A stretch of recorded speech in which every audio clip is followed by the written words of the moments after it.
আসসালামু আলাইকুম, কেমন আছেন সবাই? তো আজকে আরেকটা ইউনিক রেসিপি নিয়ে আসলাম আপনাদের সামনে।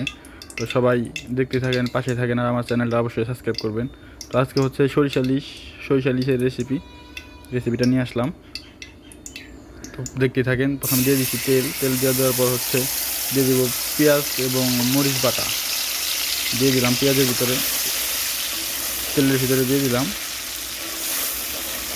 দেখতে পাচ্ছেন পেঁয়াজ ছিল, মরিচ ছিল, আর সামান্য পরিমাণ একটু যদি চান তো আদা রসুন অ্যাড করতে পারেন। আমরা আদা রসুনটা স্কিপ করছি, আদা রসুনটা দেইনি।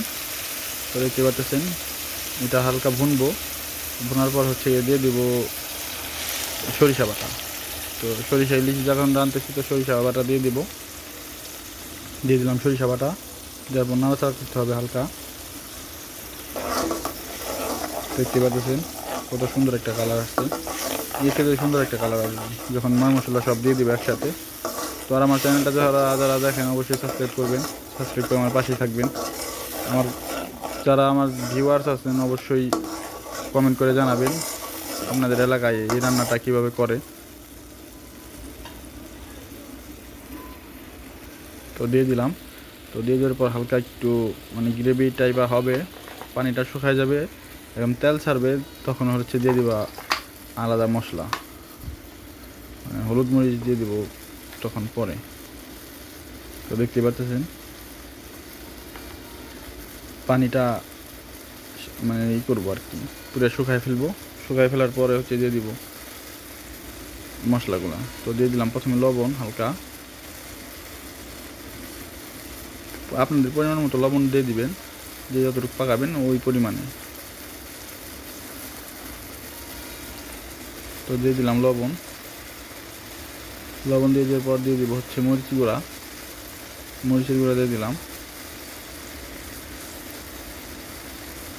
আমি একটু ঝাল পছন্দ করি, এই জন্য মরিচ বেটেও দিয়েছিলাম, তারপরে হচ্ছে গিয়ে মরিচের গুঁড়াও দিয়েছি। তারপর দিয়ে দিলাম হলুদ গুঁড়া।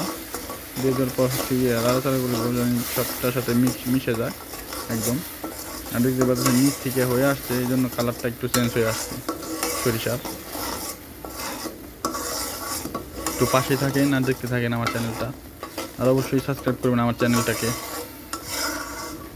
আপনারা কমেন্ট করেন না, এই জন্য আমার খুব খারাপ লাগে। অবশ্যই কমেন্ট করবেন কে কোথা থেকে দেখছেন এবং কোথায় আপনাদের ট্রেডিশন কোন জেলার রান্নারা সবচাইতে ফেমাস, ওই রান্নাটা অবশ্যই কমেন্ট করে জানাবেন, আমি অবশ্যই দেওয়ার চেষ্টা করব।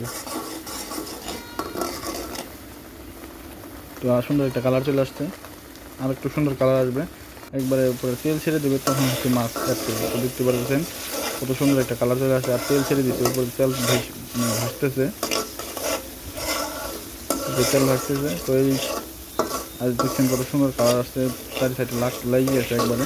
তো এখন দিয়ে হচ্ছে মাছ, দেখেন কত সুন্দর একটা কালার আসছে, একদম জিভে জল চলে আসছে আর কি, এরকম অবস্থা। তো এখন দিয়ে দেবো মাছ। তো আমি হচ্ছে একা খাবো, তো একা খাওয়ার জন্য হচ্ছে যে রান্না করছি। তো দেখতে পাচ্ছেন কত সুন্দর ইলিশ ইলিশ মাছ দিয়ে দিলাম। দিয়ে পর হচ্ছে ঢেকে দিতেছিলাম যেন পুরো ভিতর পর্যন্ত যায় মাছের মশলার ঝাঁজটা।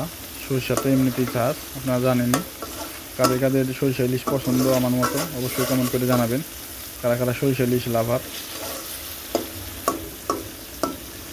তো দেখতে পাচ্ছেন, আর আমার চ্যানেলটা যারা দেখেন অবশ্যই সাবস্ক্রাইব করবেন, সাবস্ক্রাইব করে পাশে থাকবেন। আর নতুন রান্নার রেসিপি দেখতে চাইলে অবশ্যই চ্যানেলটাকে সাবস্ক্রাইব করে পাশে থাকবেন, অবশ্যই কমেন্ট করবেন, কমেন্ট করে জানাবেন। তো দেখতে পাচ্ছেন 10 মিনিট পর হালকা একটু পানি অ্যাড করছিলাম আমি। তো তারপর দিয়ে দিবেন হচ্ছে মরিচ পছন্দ করলে, আর এটার এই রেসিপির সাথে মরিচগুলো এত মজা লাগে করার মতো না। তো দেখতে পাচ্ছেন কত সুন্দর হয়েছে, একদম ক্রিমি টাইপের। তো রান্না হয়ে গেছে।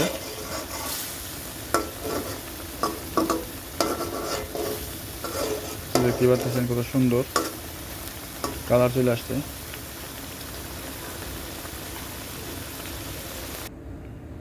তো রান্নাটা শেষ, প্রায় রান্না হয়ে গেছে। তো এখন বাড়বো পাটিতে। বেশিক্ষণ সময় লাগে না, আর সর্বোচ্চ গেলে 15 মিনিট সময় লাগে এই ইলিশটা রান্না করতে, সরিষা ইলিশ। তো দেখতে পাচ্ছেন পাটির মধ্যে একবারে গরম গরম নামাচ্ছে, আর ধোঁয়াটা এত সুন্দর আসছিল, স্মেলটা মানে কি বলবো। আপনারা অবশ্যই ট্রাই করে দেখবেন, একদম সিম্পল রেসিপি, মানে সিম্পল মশলার ভিতরে রেসিপিটা। তো আমার চ্যানেল যারা যারা দেখেন অবশ্যই সাবস্ক্রাইব করে পাশে থাকবেন, আর আমার জন্য দোয়া করবেন। তো ভালো থাকবেন সবাই, আর আমার চ্যানেলটাকে সাবস্ক্রাইব করবেন। রেসিপিটা কেমন লাগলো সবাই কমেন্ট করে জানাবেন। আল্লাহ হাফেজ।